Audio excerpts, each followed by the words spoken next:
guys, welcome back to my channel. I am so happy you're here. I know I say that all the time. Today's video is going to be about how I bought my house at 24, the steps that I took, the path that I took, and what people thought of it. Anyways, if you're thinking of buying your own home, then this is the best video to watch, especially when you're a single mom like me. Anyways, stay tuned.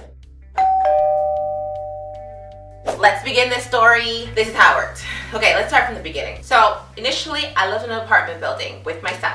I hated living in an apartment building. I hated the smells of other people's cooking. I hated the fact that I could hear people's footsteps. I hated everything about living in an apartment, especially an apartment in the city. It was just not for me. So I was telling people I want to buy my first house. They laughed. When I say laughed, they pointed and laughed. Thought I was stupid. Being 24 years old, single mom, they were like, you're not getting no house today, tomorrow, or ever. I was like, whatever. I'm not gonna say what I said, but I was like, screw you. I'm gonna still try. Went to the bank and I was like, hi, I would like to buy a house. The bank laughed. Yo, this woman was like, this girl is out of her mind. I was like, listen, I know I'm not ready to buy a house right now. I know that I don't have everything that I need, but you know what? Can you tell me like what I need to do? At this time, I was probably 21. So she sat down with me. She's like, listen, she's like, your credit sucks. I had a bunch of R9s. And if you have bad credit, you know what an R9 is. That means you didn't pay on time. Somebody cut your credit card up. They were like, listen, no more credit for you. Or you never even paid that bill. I was like young and stupid, whatever. But had to get rid of those, okay? That's the first thing. Next thing was, I didn't have any money. No down payment. And that's another big thing that you need for a house is some money, some down payment. Then the bank was like, listen, you need some history with the bank because we never saw you saved a penny. I was like, yeah, okay. My shopping addiction really messed me up. That was okay because I said, thank you very much. Have a nice day. Didn't create a scene. I wasn't angry at this woman. I took her advice and I went home. First thing I did was I called Equifax and I called TransUnion. Those are two big credit card companies.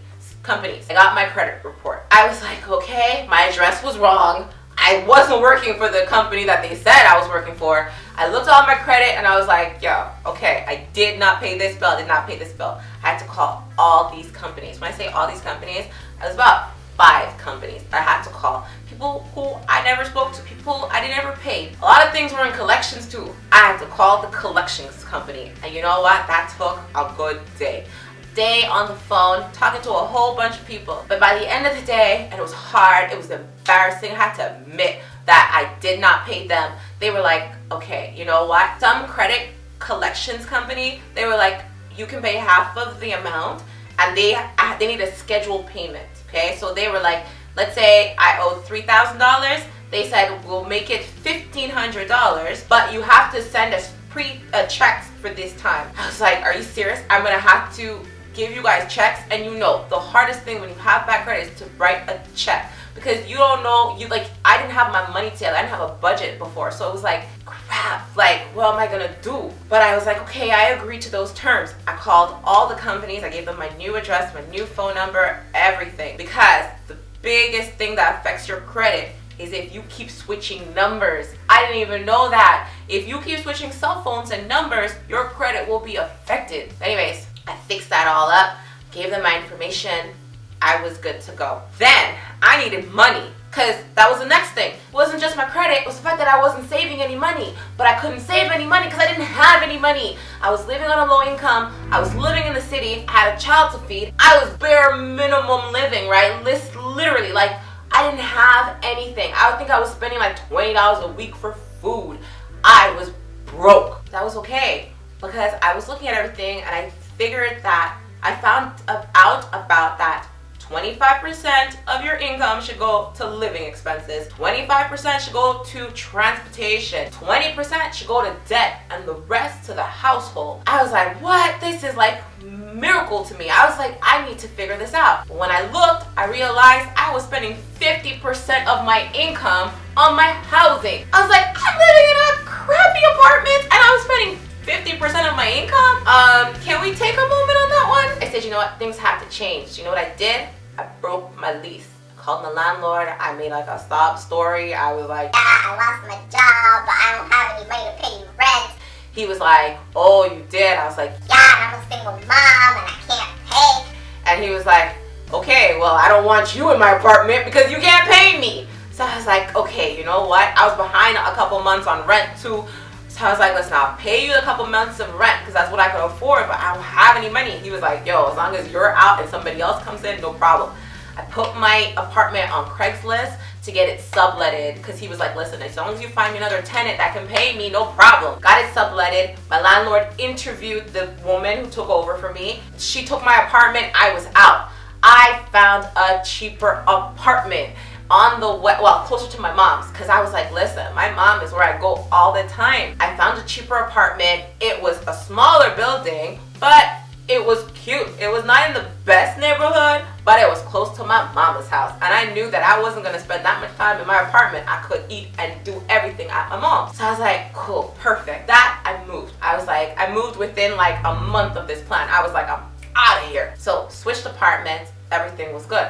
Now I was in the 25% of my income going to my household expenses. Then I was looking at my car, and I was paying about 30% of my income on my car, which it should have been 25. So there wasn't a big gap.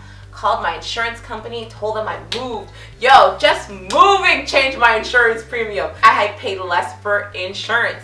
They were like, okay, if you put housing insurance in it together, so it's like apartment insurance with it, you would save more money. That's what I did. I saved more money doing that, and I was insured. Then I realized I had to quit my job.